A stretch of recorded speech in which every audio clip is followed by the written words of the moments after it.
দীর্ঘ 7-8 দিনের লড়াই, প্রায় 9 দিনের থেকে 10 দিনের মতো অনশনে বসে আছে নিজেদের হকের চাকরি ফেরাতে শিক্ষক শিক্ষিকারা। 9 নম্বর দিনে তারা যখন বিকাশ ভবনের ভিতরে প্রবেশ করে, পুলিশের লাঠি আঘাতে তাদের আহত করা হয়। প্রায় বহু সংখ্যক শিক্ষক শিক্ষিকারা আহত হন এবং এই পরিস্থিতিতে গতকাল শিক্ষকদের তরফ থেকে গণ কনভেনশনের ডাক দেওয়া হয় এবং সেখানে দাঁড়িয়ে বিভিন্ন রাজনৈতিক ব্যক্তিত্বরা আছেন নিজেদের রাজনৈতিক ঊর্ধ্বে রেখে।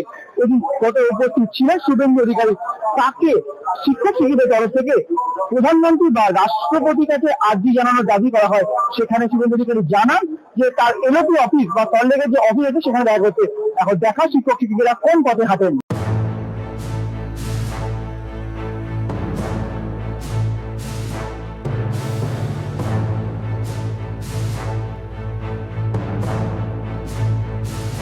আপনি যখন কিছু পারবেন না, মানে আপনি যখন দেখুন এখানে আন্দোলনের আয়োজক আমরা বিধাননগর নর্থ এবং বিধাননগর ইস্ট দুই থানায় আমার নামে এবং আমার সহ আরো অনেকটা মানুষ সুমন বিশ্লেষণ আমার নাম দিয়ে আমরা পারমিশন করানো হচ্ছে।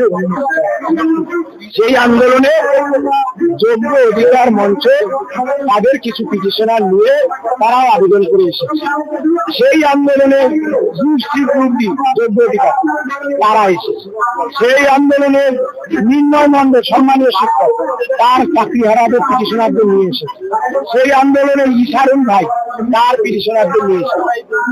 এরা কি বলতে চাইছে যে এই আন্দোলন আমাদের মঞ্চে, এটা ভুল দেখবেন, এটা ভুল বলে প্রমাণিত। এখন এরা কোটি কোটি টাকা ম্যাডামরা রাতে পিলারের গোড়ায় বাথরুম দেয় কেন জানেন? করুণাময়ী থেকে ইন্দিরা ভবন সমস্ত বাথরুম বন্ধ, খোলা থাকলে জলের কানেকশন বন্ধ, খোলা থাকে না। ম্যাডামদের এই দুঃখ দুর্দশা আমার অর্থবল নেই। আমি বিভিন্ন জায়গায় সাহায্য চেয়েছি। হাওড়া বিভিন্ন ইঞ্জিনিয়ারিং কলেজ, সামাজিক মানুষ, শিক্ষা সংগঠন তারা সাহায্য করে 10টা বায়ো টয়লেটের ব্যবস্থা করেছে। কারা করেছে তাও জানি না, আমাকে ফোন করে বললো বায়ো টয়লেটের ব্যবস্থা করলাম। এই যে শিবপুর ভদ্রলোকের নাম আমি দেবাশিস, এরকম নাম আপনি জানলে আমি বলে দেবো। এরা দেবাশিস রায়, এইরকম মানুষেরা সহযোগিতা করেছে। তারপরে হাতের ব্যবস্থা হয়েছে। মাইকে ঘোষণা করেছে ভাত দেওয়া যাবে না, যোগ্য অধিকার মঞ্চের সঙ্গে নাকি অনুমতি নিতে হবে। আরো পারমিশন রয়েছে আমাদের নামে। আমরা আয়োজক, শিক্ষকের একটা কোয়ালিটি থাকা প্রয়োজন। হাতে কোনো জাত হয় না, ভাতের কোনো রং হয় না।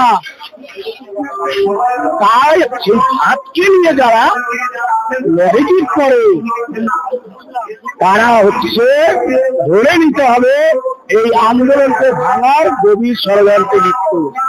এরাই হচ্ছে সরকারের দাবেদার, আর এই দাবেদারের বিরুদ্ধে যোগ্য চাকরি আর আপনারা লড়ুন।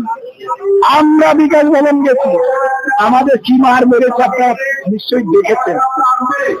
আমাদের নামে কেস হচ্ছে, আর বলতে কি আমাদের সাথে আলোচনা করতে। আমার বক্তব্য যখন শুনবেন আপনাদের দর্শকদের কাছে আমি যেহেতু সমস্ত বিষয়ে আমরা রাজনীতি খুঁজতে আমরা আজকে পিছিয়ে। আরজি করের আন্দোলন এইভাবেই শেষ হয়েছে। এই আন্দোলনে এসিসিআই বিপ্লব চন্দ্র লোকসভায় অবাধ আছে, আমরা স্বাগত জানাই। সিপিএম আজকে প্রতীকী মীনাক্ষীকে দেবাক বলেছে। আমি আপনার চ্যানেল বা আরো অনেক চ্যানেলকে সতর্কতা দিয়েছি, মীনাক্ষী ম্যাডাম আসুন, সেলিম আসুন, আপনাদের সমর্থক আসুন, বিজেপি আসুন, রাজ্যের বিরোধী দল মুখ্যমন্ত্রী যেমন একটা দেবী দেশের সকলের মুখ্যমন্ত্রী, বিরোধী দলের একটা সকলের বিরোধী দল। সামান্য এই ন্যারেটিভ খোঁজা, এইগুলো হচ্ছে, এরাই হচ্ছে এই বিবেকটা করছে। এরা হচ্ছে সেই এসিসিআই এজেন্ট যারা আন্দোলনকে বিপথে চালিত করে আর্যিকর শেষ করেছে, এটাও শেষ করবে। যারা যোগ্য চাকরিহারা, ওএমআর নিয়ারনেস যোগ্য অযোগ্যের তালিকা প্রকাশ করে কিভাবে রাজ্য সরকার প্রত্যেক যোগ্য চাকরি বাঁচাতে পারবে, সেই দাবিতে যে আন্দোলন, সেইটা আপনারা একযোগে লড়ুন। বায়োটাকে কে দিল, যার প্রয়োজন যাবেন, খাবার এসেছে, যার প্রয়োজন সে খাবেন। এরা খেতেও দেবে না, নিজেরাও খেয়ে খাওয়াতে দিতে পারবে না। এরা যে এই দূর দূরান্ত থেকে এসেছে, কুচবিহার, আলিপুরদুয়ার, জলপাইগুড়ি, বাঁকুড়া, পুরুলিয়া, বীরভূম, তারা যে একটু খাবে সেটাও খেতে দিচ্ছে না এবং নিজেরাও খাওয়ার ব্যবস্থা করছে। এই ধরনের ভিন্ন মানসিকতার এরা নাকি যোগ্য শিক্ষক। এই জন্যই সুপ্রিম কোর্ট করেছে এই প্যানেলের মধ্যে আরো অযোগ্য ঢুকে থাকতে পারে, আর সেই অযোগ্য গুলোকে খুঁজে বার করার জন্যই আবার একটা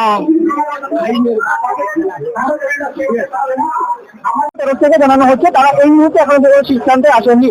তাদের তরফ থেকে বারংবার বলা হচ্ছে যে রাজনীতির উদ্দেশ্যে ব্যক্তি হোক বা রাজনীতিবিদ হোক, তাদের সেই মত বা পথ যেখানে এগোবেন, তাদের চাকরি চালানোর জন্য যারা সুরাহা দেবে সেই পথ বা তাদের সাহায্যটা এগিয়ে দেবেন। বিকাশ ভবন থেকে সায়ন চক্রবর্তীর রিপোর্ট, ভিশন প্লাস নিউজ।